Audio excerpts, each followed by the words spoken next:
ప్రతి అవ్వ, ప్రతి తాత, ప్రతి అన్న, ప్రతి తమ్ముడు, ప్రతి అక్క, ప్రతి చెల్లెమ్మ, ప్రతి ఒక్కరు ఆయన సొమ్ము తినేటోళ్ళే.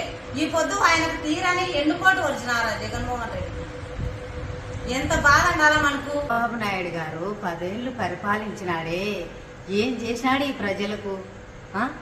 ఏం చేసినాడు? ఈ పొద్దు జగన్మోహన్ రెడ్డి గారు చేసినటువన్నీ మళ్ళీ నేను చేస్తాను, పింఛన్ ఇస్తాను, సిలిండర్లు ఇస్తాను, ఏంటివి బస్సులు ఫ్రీ అయితే నాకు చాలా అంటే చాలా బాధగా ఉంది. నేను లబ్ధి పొందినట్టు నేను కూడా లబ్ధి పొందినాను జగన్మోహన్ రెడ్డి గారిది. కానీ నేను ఆయనకు అన్యాయం చేయలే, నేను అన్యాయమే చేయలే. ప్రతి ఒక్కరు చేసింటే ఆడ మనిషి జగన్మోహన్ రెడ్డి ఎందుకు ఇంత అన్యాయం అయిపోయినాడే అని బాధాకరం ఉంటే ప్రతి ఒక్క మహిళ నాలాగనే ఇలా చెప్పాలని నేనైతే నా మనసు పూర్తిగా వేడుకుంటున్నా. ఇదైతే కనుక